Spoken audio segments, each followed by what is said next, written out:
Good morning, guys. How are you doing? I hope you are doing pretty good. Well, as you can see, we're back to the video class. Well, I'm pretty happy that I could fix the problems that appeared yesterday. I could start the class speaking English to train your listening skills. Well, last class we learned about how to use the simple present.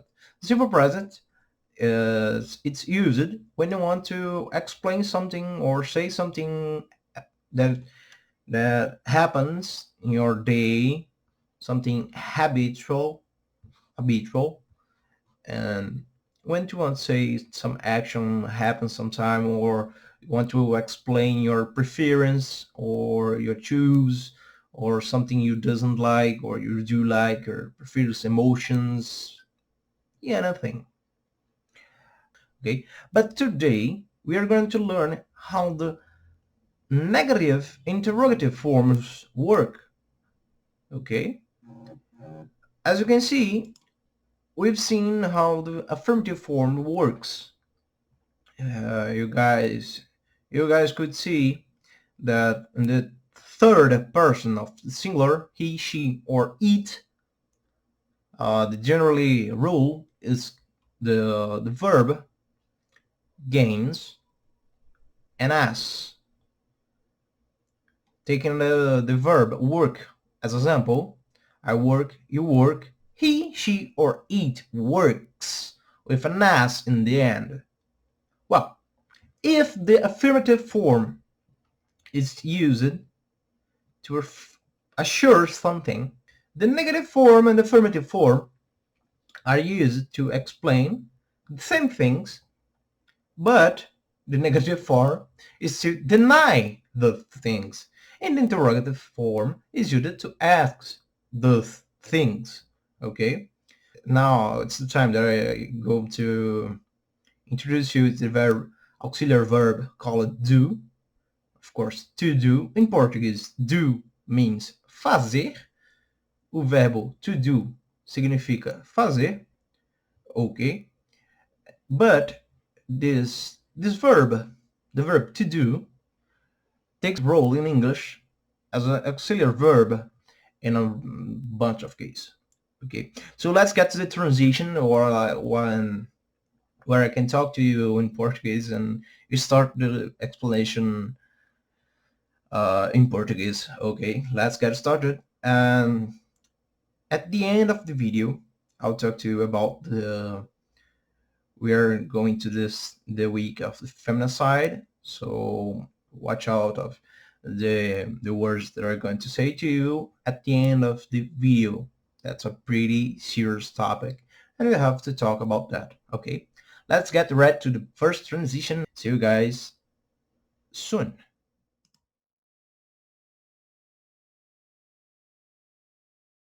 Bom, pessoal, como vocês puderam ver aí, né, a gente trabalhou semana passada, vou pegar um pouquinho mais rápido, já que na parte de inglês a gente demorou um pouquinho nessa revisão de inglês, né, certo? Bom, semana passada, passei uma atividade para vocês, onde tinha as regras do Simple Present, ou seja, o presente simples. Daí, o presente simples, como eu disse aí, ele é utilizado para informar certas situações que acontecem no seu dia a dia, certo? Um habitual, day a day. E como vocês puderam ver, ele tem uma estrutura, né? O sujeito, o verbo principal e o complemento, certo? Ele não precisa do verbo to do. Porém, quando a gente vai para as formas negativas e afirmativas, a gente obrigatoriamente usa um auxiliar, certo? Para informar que aquela forma está na negativa, certo? E assim, nesse caso, no Simple Present, o verbo auxiliar é o do, certo? Há outros tempos, assim como no português, certo? Esse aqui seria o nosso presente mesmo, presente simples que a gente tem, seria o presente do português. E outras formas, por exemplo, ao futuro no inglês, e a gente vai ter outro verbo auxiliar, que vai ser o will. Nesse caso, a gente tem o auxiliar chamado do, que é o verbo fazer, certo? Na negativa forma, e eu vou estar anexando para vocês um arquivo com as atividades, tá? Fora os slides, etc. Na forma negativa, a gente tem uma estrutura um pouco diferente. A gente tem um verbo, aliás, desculpa, a gente tem um sujeito. o verbo auxiliar, o not, certo? O verbo principal e o complemento. Mais uma vez, sujeito, verbo auxiliar, not, verbo principal, complemento. Que seria esse verbo principal? Do, certo? E aí, as modificações que aconteciam no he, she, it, lá na forma afirmativa, vão acontecer não mais no verbo principal, mas sim no verbo auxiliar. Isso facilita muitas coisas para vocês, certo? Porque em vez de dizer do, a gente diz does. Do com ES no final, certo? Does. E eu não sei se vocês lembram, mas muito tempo atrás eu disse a vocês que explicaria a vocês como significava aquele don't e doesn't que apareciam nas frases, vocês não sabiam o que era ainda, certo? Aquilo ali são apenas as formas contraídas dessas duas palavras, certo? Do mais not pode ser contraída em don't. Assim como I am pode ser I'm. Assim como no português a gente tem da água, vira pingo d'água, certo? Com um D com apóstrofo. Isso acontece muito no inglês, tá certo, pessoal? O does, que é a forma da terceira pessoa, certo? Mais o not, eu posso contrair para doesn't. É a mesma coisa. Então, se vocês não sabiam o que era, agora sabem. Tá aí na telinha por exemplo, o mesmo verbo que a gente utilizou lá na forma afirmativa, que é o verbo work, certo? E vocês vão ver I do not work ou I don't work. Muito, geralmente, certo? Muito frequentemente, na verdade, vocês vão ver que esses verbos a gente usa na forma contraída, tá? É o jeito mais... Eles vão aparecer mais fácil. Quando você tende a falar da forma não contraída, por exemplo, I do not work, você transpassa no inglês uma... É claro, a gente está estudando em inglês simples, né? Mas se eu tivesse passando para vocês, transpassando para vocês, fosse um curso, por exemplo, para vocês irem ao Canadá, Estados Unidos, Inglaterra, ou qualquer coisa do tipo, Nova Zelândia, qualquer país que fale inglês, a forma não contraída, geralmente ela é utilizada quando você realmente quer impor. Seria o equivalente a gente usar uma exclamação no português. Quando eu digo I do not work, é como se eu estivesse dizendo algo realmente muito sério. Olha, eu não trabalho. Ponto. Eu tenho essa pegada mais séria. Geralmente, eu no dia a dia eu digo I don't work, you don't work, he doesn't work, she doesn't work, certo? Isso deixa para vocês um pouquinho mais fácil, não é? Porque agora as alterações lá que vocês tinham que lembrar, todas tortas, né? Fix vira fixes, né? Com ES, não só com S. Fit vira fits, né? Encaixar, por exemplo. Todas essas wash vira washes, né? Todas ao lavar, todas essas como eu posso dizer, todas essas exceções à regra geral, né? Não acontecem na forma negativa. Na forma negativa você tem um verbo cru e você só faz as alterações na terceira pessoa do singular, certo? Só que você faz no do, certo? O do vira does na terceira pessoa do singular, certo? Lembrando, he, she, it. Aí tem alguns exemplos para vocês, né? I do not live in Brazil. I don't live in Brazil. Eu não moro no Brasil. He does not teach Spanish at the university. Ele não ensina espanhol na universidade. Também, they don't prefer Italian food. Eles não preferem comida italiana. She doesn't watch TV every day. We do not like to go to the beach during the week. It does not push the door when it wants to get in. Ele ou ela não empurra a porta quando quer entrar. Voltando, nós não gostamos de ir à praia durante a semana e ela não assiste TV todos os dias, certo? She doesn't kiss her grandma before leaving. Ela não beija a avó antes de sair. I don't arrive late. Você não chega atrasado. He does not go to the gym on the weekends. Pronto, aqui vocês puderam ver, certo? Como é um arquivo explicativo, né, a gente procura utilizar as duas formas para vocês entenderem bem. Mas aí, como eu disse, geralmente, quando você diz do not ou could not, could é o verbo auxiliar para o passado, né? Eu poderia, could not, é o auxiliar do passado, tá? Do mesmo jeito que a gente abrevia o don't, a gente abrevia o could not para couldn't. A gente abrevia para couldn't or wouldn't. Não faria, por exemplo. Certo? Quando você fala separado, do not, does not, agrega um sentimento um pouco mais de imperativo, que seria o imperativo para a gente, né? Algo que você quer dizer com uma certa ênfase. Mas aqui, como é um arquivo explicativo, estou usando os dois tipos, tá? Nenhum dos dois está errado, não. Estou dizendo que lá eles têm o costume de associar essa separação das duas, né? As duas formas separadas, as formas separadas, a uma forma de você falar um pouco mais incisiva, certo? E aí a gente pula para a forma interrogativa, né? Já que do mesmo jeito que a gente fazia perguntas utilizando o verbo to be, a gente vai fazer perguntas utilizando o verbo no simple present, tá certo? E aí o que é que vocês vão ver? Lembra que lá na estrutura das frases que eu coloquei para vocês, a gente só invertia o verbo com o sujeito, e aí virava uma forma afirmativa. Agora a gente tem um auxiliar para transformar isso, porque veja, quando não tem o verbo to be, certo? O verbo to be ele pode ser utilizado para fazer perguntas.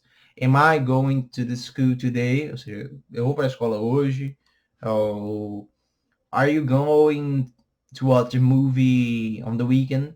Você irá assistir o filme no final de semana? O verbo to be ele pode ser utilizado para fazer questionamentos. Mas os verbos em geral, ou seja, no simple present, eles fazem uso do verbo auxiliar do novamente, certo? Então, do mesmo jeito que as alterações na forma negativa, as alterações vão acontecer na forma interrogativa. A gente vai acontecer, você vai colocar só o do, certo? Não mais o not, porque você não está negando, você está perguntando. Porém, dessa vez você vai inverter a posição com o sujeito, certo? Então, a gente tem agora o verbo auxiliar, sujeito, verbo principal e mais algum complemento que você quiser, certo? Eu posso fazer, pegando aí a tabelinha, por exemplo, do I work? Eu trabalho. Aí eu teria verbo auxiliar, sujeito, verbo principal. Se eu quisesse adicionar o complemento, poderia ser, por exemplo, do I work at the supermarket? Eu trabalho no supermercado. Do I work at the beach? Eu trabalho na praia? Esse tipo de coisa, certo? Esse que vem depois é o complemento. Certo? Nada difícil até agora, você só vai inverter com o sujeito. Quem são os sujeitos? You, I, he, she, it, he, we, you, they, certo? Mesma regrinha. Terceira, pessoa do singular, a gente coloca o does. Does he work? Does she work? Does it work? Isso funciona? Does it work? Certo? E aí a gente pode ver alguns exemplos, tá certo? Do I own you money? Own, o verbo own é pertencer, certo? Ou se apropriar. Quando eu digo do I own you money, ou seja, quando você traduz literalmente, talvez o Google Translate pegue, né? O Google Tradutor. Mas fica, eu pertenço a você dinheiro. Veja que traduzir diretamente não funciona, certo? Mas quando eu digo own you, I'm owning you, significa que eu estou devendo algo a você, certo? Seja dinheiro, ou alguma coisa, favor, ou I own you a favor. I own you a favor. I won you a favor. Won you a favor. Pegaram o som? On you a favor. Não digam won. Won é o passado de win, ganhar, certo? É on you a favor. I own you a favor. Certo? Does he teach Spanish at the university? Ele ensina espanhol na universidade. Lembrem sempre, quando estiver falando, dá essa entonação de pergunta, certo? A gente não lê no português, por exemplo. Eu vou na escola amanhã. Certo? Se eu quero dizer isso, eu vou na escola amanhã. Você dá a entonação de pergunta. Porque se eu digo, eu vou na escola amanhã, eu afirmo. Agora, se eu digo, eu vou na escola amanhã, aí já é uma pergunta. No inglês é a mesma coisa, tá? Apesar que o verbo ter trocado de lugar com o sujeito já entrega ser uma pergunta, isso é uma vantagem do inglês em cima do português, certo? A gente também tem que fazer essa entonação de pergunta. Do they prefer Italian food? Certo? Vejam a entonação de fazer pergunta. Italian food? Mesma coisa. Eles preferem comida italiana. Does she watch TV every day? Assiste TV todos os dias. Do we have classes on Saturdays? Nós temos aulas aos sábados, né? Então vocês podem ver que isso entrega quando se faz uma pergunta, né? Essa troca com o sujeito, né? E aí, né? Tem as respostas, né? Isso é bem importante para vocês, tá? O verbo to do, ele significa fazer, como eu disse a vocês, mas ele trabalha no simple present como verbo auxiliar.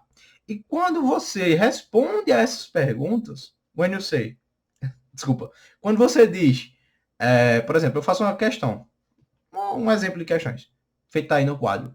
Do you like chocolate? Você não diz, yes, I like chocolate. Não tem nada de errado em dizer isso, mas normalmente a gente só diz, yes, I do. Certo? Você responde com o verbo fazer. É tipo, faz você gostar de chocolate? Ao pé da letra, né? Sim, eu faço. Mas nesse caso, o do ele é o verbo auxiliar. Então, do you like chocolate? Yes, I do. Or, short answer. We call this short answer. Só um minuto que meu fone caiu, pessoal. Cadê? Pronto, voltei. Lembra que eu tô usando o microfone separado, né? Senão eu teria falado aqui no modo, vocês não tinham nem percebido. A gente chama isso de resposta curta, certo? Nas respostas curtas, você pode dar uma resposta longa, mas no dia a dia, a gente geralmente usa respostas curtas, porque isso facilita a correção, isso facilita a fala, isso facilita a troca de informações, e etc, etc, etc. Certo?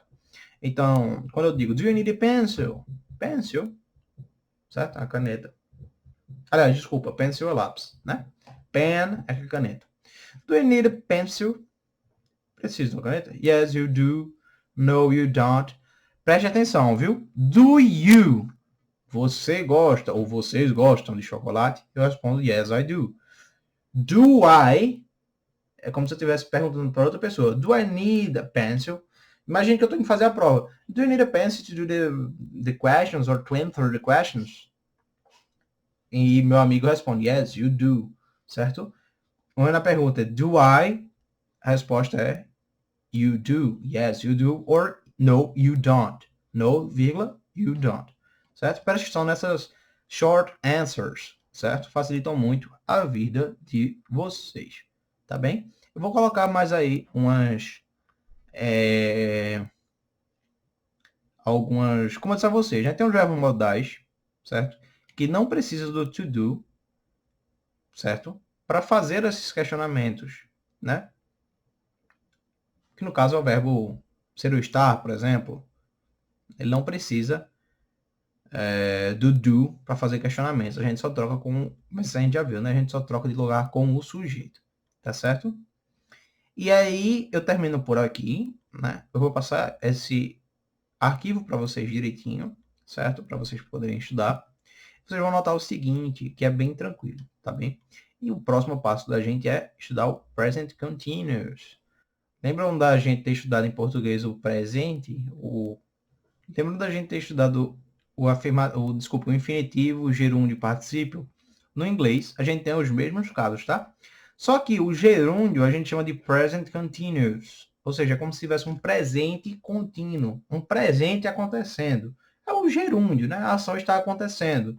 Working, matching, making, fitting, whatever, doing, etc, etc, etc.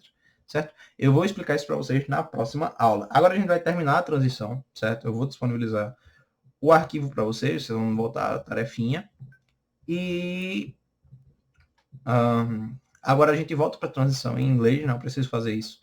Responder a vocês em inglês e a gente vai falar um pouquinho sobre o feminicídio, tá, pessoal?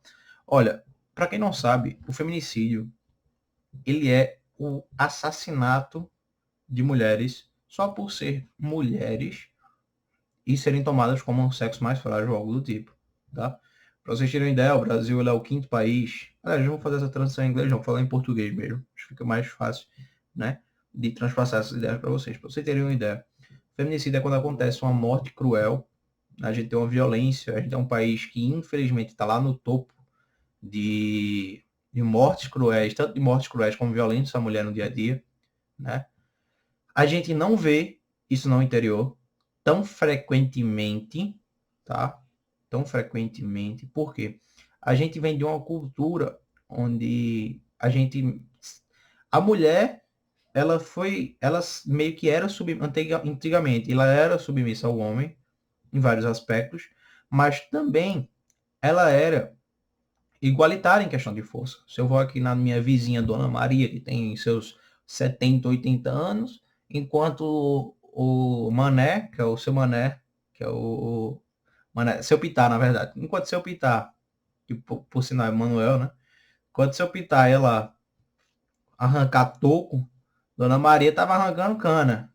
E os dois vinham de 5 horas da manhã, das 3 às 5, caminhando do sítio até aqui, em Vertentes, né? Então, tinha essa sensação de, tipo, não, mulher não é frágil, não, véio. Como diria na música do Luiz Gonzaga, né? Mulher macho, sim, senhor. Mulher braba. Né? Isso pode até parecer engraçado, mas se meu avô ameaça minha avó, ela puxa uma peixeira e diz, como é? Fala aqui pra mim, pra você ver. A gente não vê tanto isso aqui, pode ser até meio engraçado, né? Tirar o tom sério do coisa, mas não é essa a intenção, tá, pessoal? Mas no Brasil afora, mesmo que você não veja isso em casa, é uma realidade, certo? As mulheres sofrem sim, eu principalmente até pensava que a coisa não era tão séria, até eu morar fora de Vertentes, ir para uma capital e ver coisas que eu não esperava, tá? As mulheres realmente sofrem essas questões de serem assediadas, serem maltratadas só por serem mulheres ou algo do tipo, e o homem se achar superior, né? Nada mais, isso nada mais significa para mim, nada mais que a gente a gente retrocedeu ao lugar de símios, né? De onde a gente veio, se a gente evoluiu, entre aspas, tá, pessoal? Bem entre aspas, do homem das cavernas, né? Que veio dos macacos, a gente voltou àquele tempo, né? Que se resolvia tudo com a violência, etc, e não com o diálogo, né? Por isso que a gente teve que criar certas medidas, né? O feminicídio ele foi cunhado em 1970 por uma palestrante chamada Diana, tá? E foi adotado bem facilmente pelos outros países em 1970, tá, pessoal? Já a gente criou a Lei Maria da Penha, certo? Se vocês nunca se perguntaram, a Lei Maria da Penha ela foi infundada quando eu era um pouquinho mais novo que vocês, tá, pessoal? Eu lembro muito bem que quando saiu eu não entendia exatamente o que significava a Lei Maria da Penha. A gente até brincava na época, ó, por que não criar a Lei José da Penha, né, ou coisas do tipo. A partir de 2015, o Brasil alterou o Código Penal brasileiro e incluiu a Lei 13.104, que tipifica o feminicídio como homicídio reconhecendo o assassinato da mulher em função do gênero. Essa é a lei do feminicídio, tá, pessoal? E a Lei Maria da Penha, ela foi introduzida, cadê? A lei número 11 de 2006, conhecida como Maria da Penha, foi feita em 2006, eu lembro. É bem novinho, eu tinha mais 7 anos na época, tá, pessoal? Então, vocês podem ver que são coisas bem recentes para problemas que acontecem desde que a gente fundou a sociedade, tá certo? A gente veio tomar, é, certo, há algumas exceções, há pessoas, como todo caso, tá, pessoal? Tanto homens podem ser, terem falta de caráter, como mulheres podem ter falta de caráter. Isso realmente significa igualdade de gênero, tá? Os dois podem faltar com caráter, tá? Mas nesse caso, o que a gente está dizendo aqui assim, há mulheres sim que usam dessas leis para, por exemplo, benefício próprio. Né? Alguns casos tem mulheres que batem. Isso é raro, tá, pessoal? É muito raro de acontecer. Porque biologicamente falando, o homem é mais forte que a mulher, né? E a mulher, obviamente, biologicamente, ela guarda músculos em outro campo por questão de reprodução e etc. Tá bem? Biologicamente falando. O corpo da gente, dos homens, é mais forte que o das mulheres, por exemplo. Normalmente, tá? Tem mulheres aí, por exemplo, a mulher do cantor Belo, né? Se eu for medir força com ela, eu perco. A mulher, o braço dela dá 15 do meu, né? Gigante, né? Mas assim, normalmente falando, as mulheres são mais fracas que o homem, né? E aí, muitos homens se aproveitam dessa vulnerabilidade, bem entre aspas, tá? Não confundam as coisas, para maltratar as mulheres só por serem mulheres, tá? E eu falo isso principalmente para as meninas. Eu sei que vocês são novinhas, mas prestem nisso desde cedo para que vocês possam no futuro não sofrer com isso, tá? Escolherem alguém, por exemplo, vocês no seu ciclo de amizade ou de relacionamentos, que trate você bem, que não lhe maltrate. Eu sei que isso deveria ser o óbvio, mas não é. Tem muitos relacionamentos, eu garanto que pelo menos vocês já vivenciaram alguns casos de violência em casa, violência doméstica, né? E nem sabiam o que isso significava. Isso é errado, tá? Bom, tenham cuidado com isso. Essa era a chamada da gente. Eu vou poder retomar esse assunto com vocês na aula de português. Vou finalizar esse vídeo por aqui. já que ele está ficando bem grandinho, na verdade. Mas preste atenção nisso, é um assunto bem sério, e a gente vai continuar essa conversa nas próximas aulas. Tá bem, pessoal? Vocês vão levar essa introdução, certo? E a gente vai continuar na segunda aula de português falando sobre o feminicídio, tá bem? Não vai ser o nosso assunto principal, certo? Eu ainda vou dar aula, mas vai ser um assunto secundário onde eu vou trazer mais dados para vocês. Mas eu quis dar essa introdução logo agora na aula de inglês, para vocês terem essa ideia, né? Por isso que eu trouxe as informações relacionadas a outros países, né? E infelizmente aí, no ranking da educação a gente não chega nem perto, né? Mas no ranking de violência, assassinato e etc, a gente tá lá em cima desde que o Brasil é Brasil, né? Infelizmente, isso é um dos grandes tópicos do porquê a gente não se tornar um país de pelo menos segundo mundo, a gente chamado país de terceiro mundo subdesenvolvido. Mas enfim, não vou me prolongar mais. Espero que vocês tenham gostado da aula. Qualquer dúvida, me questione no WhatsApp. Eu estarei lá esperando por vocês, tá? Eu vou soltar lá um arquivo com todos com todos os assuntos que a gente trabalhou hoje e vocês vão poder ver as atividades. Tá bem, pessoal? Um beijo bem grande do coração de vocês e bons estudos. Até a próxima!